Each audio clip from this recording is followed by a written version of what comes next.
Good morning बच्चों। इससे पहले मैंने आपको जो वीडियो भेजे हैं मनी एंड बैंकिंग यूनिट की, उसमें मैंने आपको मनी का कंसेप्ट पूरा समझाया है।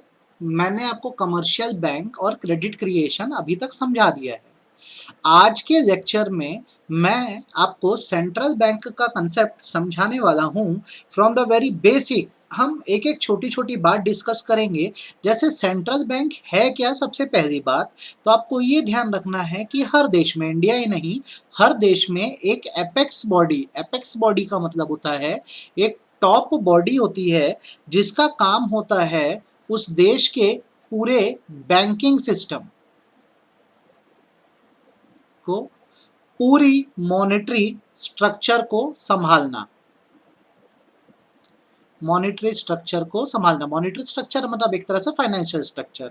तो सेंट्रल बैंक एक एपेक्स बॉडी है जिसका काम है एक इकोनॉमी के बैंकिंग सिस्टम को और वहां के मनी स्ट्रक्चर को या मॉनेटरी स्ट्रक्चर को संभालना। जैसे कि अगर मैं इंडिया की बात करूं तो हम सब जानते हैं कि इंडिया में कौन सा सेंट्रल बैंक है जो सारे बैंकों को संभालता है, हमारे देश के बैंकिंग सिस्टम को संभालता है। तो आपका क्या आंसर होगा? RBI, reserve bank of India. Similarly अगर आप बोलते हैं यूएस में, तो जैसे इंडिया में आरबीआई है, यूएस में फेडरल रिजर्व बैंक है। एक एक बात हम पढ़ते हैं, अच्छे से समझिए। फेडरल रिजर्व बैंक है, ठीक है। सिमिलरली इंग्लैंड में बैंक ऑफ इंग्लैंड है। ये सब वहाँ के सेंट्रल बैंक कहलाते हैं जो वहाँ के बैंकिंग सिस्टम को रेगुलेट करने का काम करते हैं और आगे उनको ऑपरेट करते हैं, चलाते हैं। तो अगर मैं प्रॉपरली डिफाइन करूं इसे तो central bank is an apex मतलब टॉप है ना, body that controls comma operates, बहुत ध्यान से इन वर्ड्स को सुनना, comma regulates and directs the entire banking system, जैसा कि मैंने पहले भी बोला, and monetary structure of economy. Monetary structure of economy जैसे कितनी करेंसीज इंडिया में आएगी, मनी में कैसे डील किया जाएगा, सब चीजें कौन डिसाइड करता है? हमारे देश का सेंट्रल बैंक, जो कौन है? आरबीआई है। आपको यह भी ध्यान रखना है यूएस में कौन है? फेडरल रिजर्व बैंक, और इंग्लैंड में कौन है? बैंक ऑफ इंग्लैंड है। ये बात आपको नहीं भूलनी है और एकदम अच्छे से आपको ये ध्यान रखना है। ये मीनिंग हो गई सेंट्रल बैंक की। अब किसी भी देश का सेंट्रल बैंक हो, जैसे हम तो स्पेसिफिक बात करें इंडिया की, तो इंडिया में सेंट्रल बैंक के रोल्स क्या है, इनके फंक्शंस क्या है। तो अभी सीबीएसई ने क्या किया है, थोड़ा सा सिलेबस पे डिलीशन किया है, तो कुछ फंक्शंस हमें नहीं पढ़ने हैं, पर जो जरूरी फंक्शंस हमें पढ़ने हैं वो है सबसे पहला करेंसी अथॉरिटी। इसे बैंक ऑफ इशू भी कहते हैं। आपको ये समझना होगा कि सेंट्रल बैंक जो हमारे देश का है, कौन सा सेंट्रल बैंक आप जानते हैं, मुझे आपको बताने की दोबारा जरूरत नहीं है। हमारे देश का सेंट्रल बैंक कौन सा है? आरबीआई है। हैज द सोल अथॉरिटी, आपको एग्जाम में ऐसे ही लिख के आना है जैसे मैं बता रहा हूं, has the soul authority for issue of currency in the country. देश में जो करेंसी इशू हो रही है भाई साहब, वो कौन कर रहा है? आरबीआई ही कर रहा है। अब इसमें आपको मैं कुछ चीजें बता रहा हूं जो आपको ध्यान रखनी है। इन इंडिया हम जब भारत की बात कर रहे होते हैं तो जो पेपर करेंसी नोट है, पेपर करेंसी नोट है, ठीक है, वो किसकी तरफ से इशू होते हैं? आरबीआई की तरफ से इशू होते हैं। लेकिन आपको एक बात और ये भी ध्यान रखनी है कि जो 1 रुपये के नोट होते हैं, ठीक है, और जो कॉइन्स होते हैं, ठीक है, इसे इशू करने का काम मिनिस्ट्री ऑफ फाइनेंस करती है। मिनिस्ट्री ऑफ फाइनेंस करती है। आप इस बात को ना हमेशा ध्यान रखना और भूलना मत इस चीज को कि जैसे कोई भी करेंसी नोट होगा, कोई भी अगर मैं बात करूँ ना करेंसी नोट होगा तो उसमें आप सिग्नेचर देखेंगे ना तो उसमें आरबीआई गवर्नर की सिग्नेचर होती है, आरबीआई गवर्नर की सिग्नेचर होती है, ठीक है। लेकिन अगर आप बात करेंगे ना 1 रुपये के नोट की, ठीक है, जब आप बात करेंगे 1 रुपये के नोट की, 1 रुपए का जो नोट आता है तो उसमें आप देखेंगे जो साइन होगी ना वो फाइनेंस मिनिस्ट्री के सेक्रेटरी की होगी, फाइनेंस सेक्रेटरी की साइन होती है। ये बात थोड़ा सा इम्पोर्टेंट है, इसको भूलना मत, आपको 1 मार्क में ये चीज पूछ सकती है, ठीक है। अब आगे जो मैं बात बोल रहा हूँ उसको स्टार बना के आप ध्यान रखिएगा और बिल्कुल नहीं भूलना है आपको। All the currency issued by RBI, RBI is its monetary liability, monetary liability मतलब ये है that is RBI is obliged, obliged to back the currency with assets of equal value। क्या होता है बेटा कि आरबीआई जब नोट छापती है तो ऐसा थोड़ी ना है कि अपनी मर्जी से जितना हो जाए उतना नोट वो छाप दे, ऐसे में तो इकोनॉमी में सबके पैसे ही पैसे होंगे, एकदम परचेजिंग पावर बढ़ जाएगी। तो आरबीआई उतने ही नोट छापती है जितनी ही उसके पास एसेट होती है, और ये एसेट अक्सर गोल्ड रिजर्व के फॉर्म में होती है। जितना गोल्ड रिजर्व आरबीआई के पास होता है उतनी ही इक्विवेलेंट आरबीआई पेपर करेंसी क्या करती है, प्रिंट करती है या छापती है। ये बात आप नहीं भूलेंगे, बहुत ज्यादा इंपॉर्टेंट है। गोल्ड रिजर्व में क्या क्या आ सकता है, तो भाई मैं बोलता हूँ गोल्ड कॉइन्स आएंगे, गोल्ड कॉइन्स के बाद क्या आएगा, गोल्ड बुलियन आएंगे, गोल्ड बुलियन के बाद क्या आ सकता है, फॉरेन सिक्योरिटी आ सकती है। बुलियन मतलब जेवर्स, जेवर्स नहीं होता, ज्वेलरीज, ठीक है। फॉरेन सिक्योरिटी आ सकती है, ठीक है। आई होप आपको ये बात समझ आ गई होगी और इसमें बिल्कुल दिक्कत नहीं गई होगी। आपको सेंट्रल बैंक का मतलब समझ आया होगा, आपको पहला फंक्शन समझ आया होगा। हमारे देश में जो नोट छप रहे हैं कौन छाप रहा है, कौन प्रोड्यूस कर रहा है, प्रिंट कर रहा है, वो आरबीआई कर रही है। लेकिन आपको ये भी ध्यान रखना है कि आरबीआई उतने ही करेंसी छापेगी जितना बैकिंग में उसके पास एसेट्स है। एसेट किससे बनती है, गोल्ड रिजर्व से, जैसे gold coin, gold Boolean, foreign security etcetera, ठीक। अब इसके कुछ अपने एडवांटेजेस हैं, जैसे हमारे देश में अगर मैं बोल रहा हूँ, अगर मैं ये बोल रहा हूँ कि सोल अथॉरिटी किसके पास है नोट इशू करने की, तो वो मैं बोलता हूँ आरबीआई के पास है। तो इसके अपने क्या है फायदे हैं, ठीक है। एक एक करके फायदा लिखता हूं और आप इसको क्या करेंगे, ध्यान रखेंगे। क्या होता है, लिखने से क्लास इंटरेक्टिव होती है, इसलिए मैं ना साथ साथ लिखते भी जाता हूं। तो सबसे पहला, क्योंकि आरबीआई ही नोट प्रिंट कर रही है, तो सबसे पहला क्या आता है, नोट सर्कुलेशन में यूनिफॉर्मिटी आती है। देखना नोट पे क्या होता है, सीरियल नंबर्स लिखे होते हैं, तो यूनिफॉर्मिटी आती है नोट सर्कुलेशन में। इस पॉइंट को आप ध्यान रखेंगे, आपको अगर एग्जाम में पूछ दिया तो आप लिख पाओ, ये आपके पास वो होना चाहिए, ठीक है। Next, it gives power to RBI to influence money supply. हमारे देश के मनी सप्लाई को आरबीआई क्या कर सकता है, इन्फ्लुएंस कर सकता है, क्योंकि पब्लिक के पास जो पैसा है वो भेजा किसने, आरबीआई ने भेजा, और वो मनी सप्लाई का एक हिस्सा है, ठीक है। Next, it ensures public faith in currency system. जनता का भी विश्वास होता है, कई बार आरबीआई के नोट है, लीगल टेंडर मनी है, तो इसी को इस्तेमाल किया जाए, ठीक है। और लास्ट फायदा याद रखना इसका, stabilisation, stabilisation of internal and external value of money.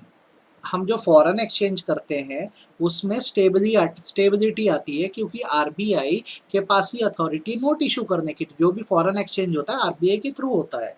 I hope आपको ये एडवांटेजेस क्लियर हो गए होंगे और इसमें दिक्कत नहीं गई होगी। तो हमने फर्स्ट फंक्शन यहाँ खत्म कर दिया, कौन सा, बैंक ऑफ इशू क्यों है आरबीआई, ठीक है, करेंसी की अथॉरिटी क्यों है। सेकेंड आरबीआई का जो फंक्शन है वो है बैंकर टू द गवर्नमेंट। जो हमारा आरबीआई है, रिजर्व बैंक ऑफ इंडिया है, ये किस तरह से एक्ट करता है मैं आपको बताऊं, तो ये एक्ट करता है गवर्नमेंट के बैंकर के तौर पे, मतलब गवर्नमेंट को पैसे देता है, गवर्नमेंट के एजेंट के तौर पे, ठीक है, एंड गवर्नमेंट के फाइनेंशियल एडवाइजर के तौर पे, ठीक है, financial advisor to all, all word लिखना गलत होगा, हम लिखेंगे टू सेंट्रल गवर्नमेंट। किसके लिए बैंकर है, एजेंट है, फाइनेंशियल एडवाइजर है, सेंट्रल गवर्नमेंट के लिए। एंड साथ ही साथ आपको यह ध्यान रखना है, and to all state government. भाई ऐसा थोड़ी ना कि सेंट्रल गवर्नमेंट के लिए ही है आरबीआई, स्टेट गवर्नमेंट कोई फाइनेंशियल एडवाइस देता है, उनके भी एजेंट के रूप में काम करता है, उनके बैंकर के फॉर्म में काम करता है। तो करता क्या है, जरा इस पर भी हम आ जाए, ठीक है। तो क्या क्या इनके फंक्शंस होते हैं, एक तरह से हम यहाँ पे पॉइंटिंग कर देते हैं। इट मेंटेन्स, इट मतलब क्या, RBI maintains a current account, government के बेहाफ में क्या मेंटेन करता है, current account for for keeping their cash balance. किसका कैश बैलेंस, गवर्नमेंट का कैश बैलेंस। भाई हमने बोला ना, बैंकर है, एजेंट है, फाइनेंशियल एडवाइजर है, सेंट्रल गवर्नमेंट का, सारी स्टेट गवर्नमेंट का, तो सबसे पहले उनका करंट अकाउंट बैलेंस मेंटेन करता है, ठीक है। आई होप आपको ये बात समझ आ गई होगी और इसमें दिक्कत नहीं गई होगी, cash balances. Second, it accepts receipts and makes payment for the government and carries out exchange, ध्यान से मेरी बातों को सुनना, एक्सचेंज, रेमिटेंस, गवर्नमेंट को अगर करेंसी एक्सचेंज करना है या पैसा रेमिट करना है, मतलब ट्रांसफर करना है, या और कोई भी बैंकिंग फंक्शन या बैंकिंग ऑपरेशन है गवर्नमेंट के बिहाफ में आरबीआई कर सकता है, एंड अदर बैंकिंग ऑपरेशन, ठीक है। तीसरी बात, दो हो गए भाई, दो फंक्शन हो गए। सबसे पहला क्या करता है, गवर्नमेंट का कैश मेंटेन करता है, किसमें, करंट अकाउंट में। सेकंड, इनके लिए रिसिप्ट एक्सेप्ट करता है, गवर्नमेंट के बिहाफ में पेमेंट करता है, और उनके लिए और भी दूसरे बैंकिंग ऑपरेशंस या फंक्शंस भी करता है, ठीक है। Then it also gives loan and advances to government for temporary period, temporary period के लिए गवर्नमेंट को लोन्स एंड एडवांसेस देने का काम भी आरबीआई करता है, ताकि गवर्नमेंट अपनी जो शॉर्टेज है उसको पूरी कर सके, ठीक है। ये पॉइंट्स इतने आपको समझ आ गए होंगे। तो एज अ बैंकर देखो ये सारे काम है, तो अब मैं इसको एक हेड में डाल देता हूँ। ये सारे हेड क्या है, अगर आपको एग्जाम में क्वेश्चन आए कि how RBI act as banker to government, तो ये आपका आंसर होगा, ठीक है। अच्छा, अब हमने सिर्फ बैंकर थोड़ी दिखा है, जैसे एजेंट भी काम करता है और फाइनेंशियल एडवाइजर भी काम करता है, तो ये भी देख लेते हैं भाई किस तरह से करता है। अगर मैं बोलता हूँ कि आरबीआई गवर्नमेंट के एजेंट के फॉर्म में काम कर रहा है, तो कैसे करेगा, तो the RBI, reserve bank of India, also has responsibility of maintaining public depth, जो भी सरकार का कर्ज है, ठीक है, उसको मेंटेन करने का काम भी कौन करता है, आरबीआई ही करता है। पब्लिक डेप्थ मतलब गवर्नमेंट एक्सपेंडिचर है, ठीक है। देन उसके बाद आरबीआई हमने पढ़ा फाइनेंशियल एडवाइजर का भी काम कर रहा है गवर्नमेंट के लिए। कौन सी गवर्नमेंट, सेंट्रल और स्टेट, दोनों ही गवर्नमेंट के लिए as a financial advisor work कर रहा है। तो आपको इसमें क्या ध्यान रखना है कि द सेंट्रल बैंक माने क्या? आरबीआई, है ना? RBI advises, RBI advises the government, RBI advises the government from time to time on economic, जब देश के इकोनॉमिक मैटर पे, फाइनेंशियल मैटर्स पे एंड मॉनेटरी मैटर पे सरकार को एडवाइस करता है। तो अब आपको अगर ये क्वेश्चन आया तो आपको इसको बनाने में दिक्कत नहीं जानी चाहिए। इस फंक्शन से आपको क्वेश्चन पूछ सकता है, how RBI act as banker to the government, तो आपका आंसर ये है। एजेंट पूछ दिया, फाइनेंशियल एडवाइजर पूछ दिया, तो आपका आंसर ये हो गया। ठीक है, नेक्स्ट फंक्शन जो है आरबीआई का वो है बैंकर्स बैंक या सुपरवाइजर भी बोल सकते हो। हमारे देश में जितने भी बैंक हैं सब, वो बैंक नहीं, बैंक वो किसके कंट्रोल में आ रहे हैं? आरबीआई के कंट्रोल में आ रहे हैं। तो बेसिकली आरबीआई का रिलेशनशिप है, आरबीआई के साथ एक रिलेशनशिप है सारे कमर्शियल बैंक्स के साथ और सारे स्केड्यूल्ड बैंक के साथ। स्केड्यूल्ड बैंक वो है जो आरबीआई के लिस्ट में आते हैं, तो जितने कमर्शियल बैंक हैं वो भी उसमें आ जाते हैं। तो ये रिलेशन कैसा है? तो ये बेसिकली इनके रेगुलेटर के तौर पे काम करता है आरबीआई।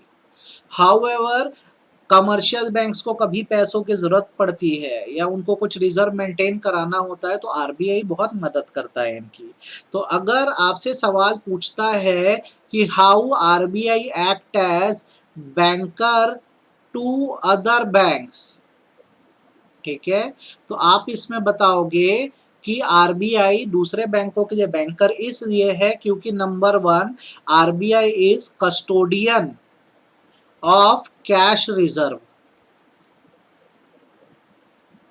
ठीक है, जितने भी बेटा कमर्शियल बैंक हमारे देश में हैं, जितने भी कमर्शियल बैंक हमारे देश में हैं, उनकी एक रिस्पॉन्सिबिलिटी बनती है कि उनको अपने डिपॉजिट का एक पोर्शन, ठीक है, आरबीआई के पास रखवाना होता है। Required to keep a certain proportion of their deposit, अपने डिपॉजिट का एक प्रपोर्शन जो होता है वो किसके पास रखवाना होता है? आरबीआई के पास रखवाना होता है। ठीक है, तो इस तरह से आप ये कह सकते हैं, in this way RBI act as custodian, RBI act as custodian of cash reserve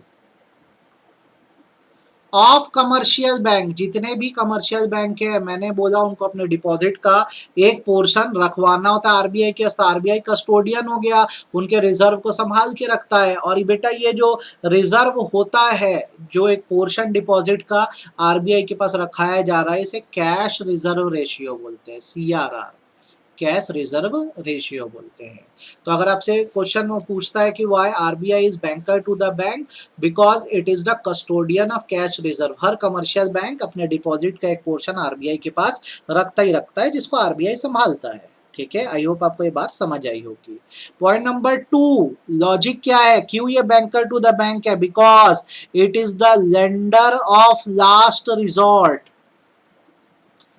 lender of last resort का मतलब होता है कि when commercial bank, when commercial bank fail to meet their financial requirement, financial requirement from other sources. जब हमारे देश के commercial bank जैसे स्टेट बैंक ऑफ इंडिया हो गया, पंजाब नेशनल बैंक हो गया, जब इनकी फाइनेंशियल रिक्वायरमेंट कहीं से भी पूरी नहीं हो पाती, देन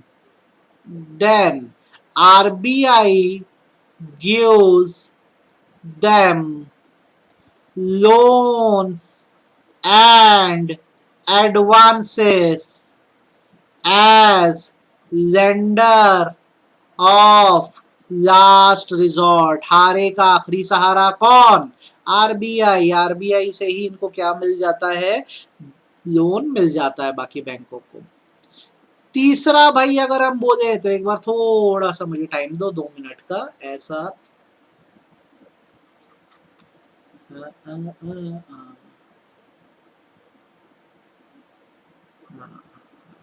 देते हैं।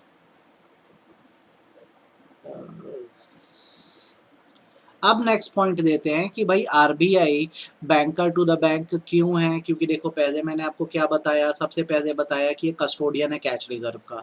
दूसरा है लेंडर ऑफ लास्ट रिजॉर्ट है, अगर कमर्शियल बैंक्स को कहीं से पैसे ना मिले तो कौन देगा, आरबीआई का, तो देगा ही देगा आरबीआई, ठीक है। तीसरी बात आपको इसमें जो ध्यान रखनी है वो ये है कि आरबीआई जो है वो क्लियरिंग हाउस के तौर पे भी काम करता है, ठीक है। क्या होता है बेसिकली कि जितने भी कमर्शियल बैंक है उनका कैश रिजर्व कहाँ रखा हुआ है, आरबीआई के पास रखा गया है। तो बेसिकली क्या होता है, आरबीआई क्लियरिंग हाउस का काम करता है। क्लियरिंग हाउस का काम करने का मतलब बेसिकली ये होता है कि अगर कमर्शियल बैंक्स को आपस में डील करना है और उनका एक दूसरे पर कोई क्लेम बन रहा है, तो ये जो state bank sorry reserve bank है, ये उनके क्लेम को बहुत आराम से क्या कर सकता है, सेटल कर सकता है। यहाँ पे मैं लिख देता हूँ, एज सेंट्रल बैंक, मतलब RBI holds the cash reserve of all commercial bank of all commercial bank, it becomes easier and more convenient, it becomes easier and more convenient for it to act as clearing house। अब आपको अभी सिर के ऊपर से गया होगा या नहीं समझ आया होगा, तो मैं यहाँ पर ये बोल सकता हूँ बेसिकली कि all commercial bank have their account with RBI, ये बात तो आप भी मानते हो, ठीक है। देयर फोर, अच्छे से लिखो यार, with RBI, therefore RBI can easily settle claims of various commercial bank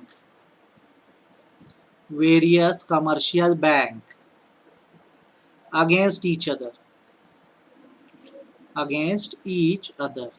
एक बैंक का दूसरे बैंक पे जो भी क्लेम होगा, जैसे एक बैंक ने दूसरे बैंक से लोन लिया हुआ होगा, तो आरबीआई उसको तुरंत क्या करवा सकता है, सेटल करवा सकता है। आई होप आपको ये 3 मेन फंक्शन समझ आ गए होंगे। कंट्रोलर ऑफ मनी सप्लाई का जो फंक्शन है आपको ध्यान रखना है, बेसिकली उसको सीबीएसई ने सिलेबस से डिलीट कर दिया है, तो आपको margin requirement, repo rate, bank rate, CRR, SLR, open market operation, ये सब पढ़ने की क्या है, ज़रूरत नहीं है। हम सीधे आते हैं डिस्टिंग्विश बिटवीन पे। हम डिस्टिंग्विश पे आते हैं किसके बीच के, डिस्टिंग्विश के सेंट्रल बैंक के और दूसरा कमर्शियल बैंक्स के। दोनों में डिफरेंस क्या है, सेंट्रल बैंक और कमर्शियल बैंक में क्या डिफरेंस है, हम यहाँ पे लिखेंगे बेसिस, ठीक है। चलिए बेसिस बना देते हैं। सबसे पहला मीनिंग हो गया, मीनिंग के बाद स्टेटस हो गया, अच्छा स्टेटस के बाद क्या हो गया, ओनरशिप हो गई, ओनरशिप के बाद ऑब्जेक्टिव हो गया, आप भी यही बना के आएंगे, ठीक है। ऑब्जेक्टिव क्या हो गया, issue of currency,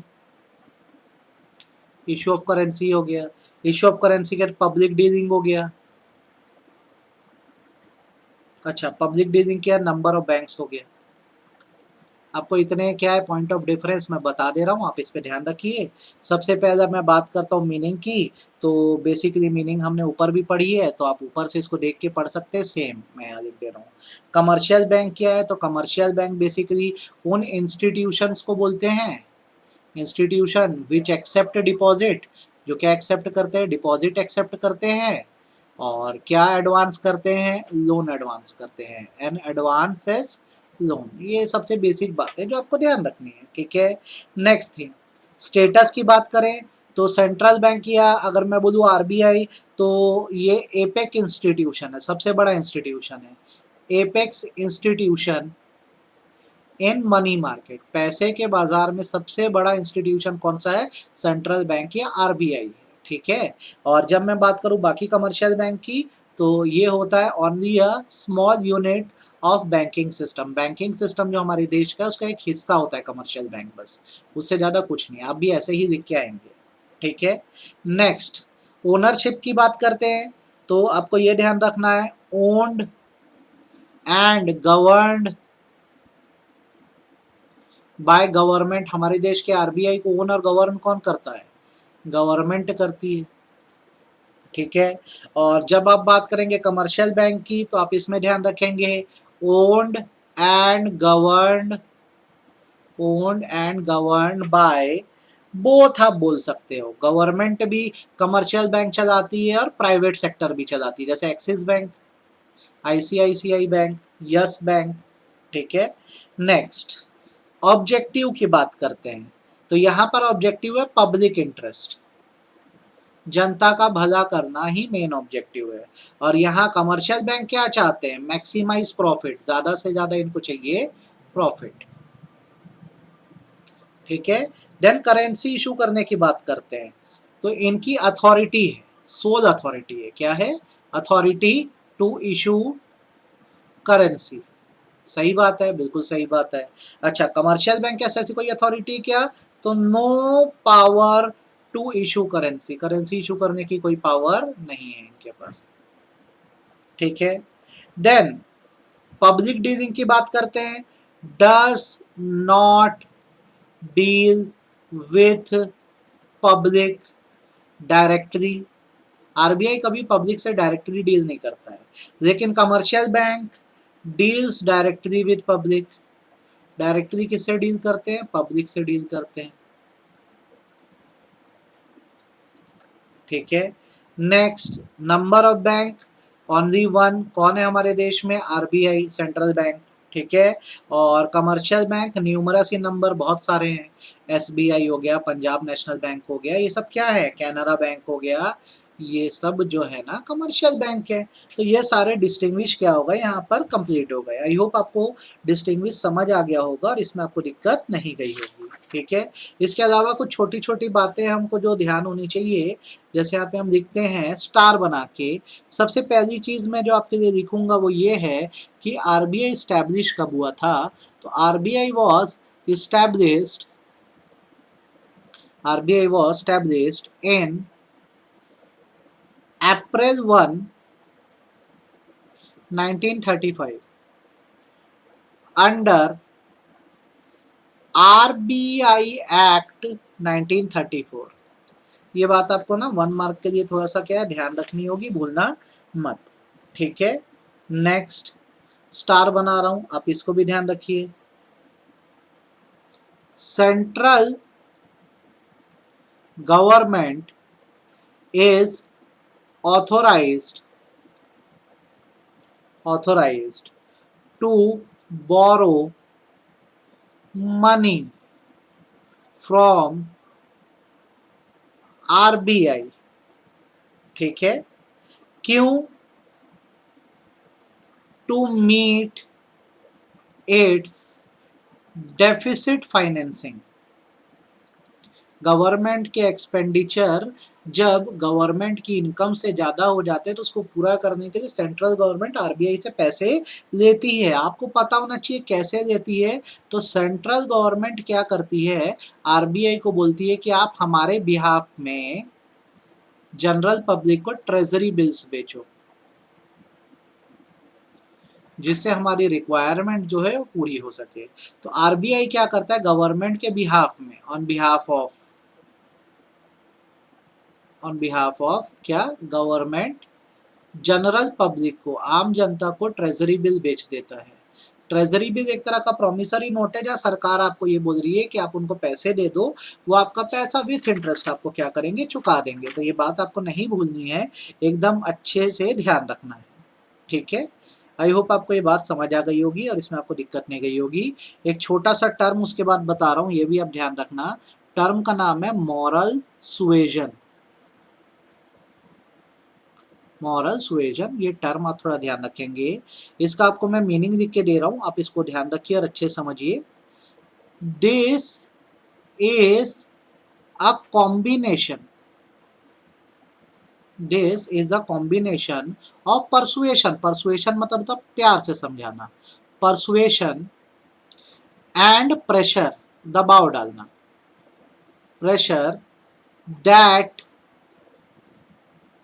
RBI applies on other banks, other banks in order to get them act in line with policy of RBI.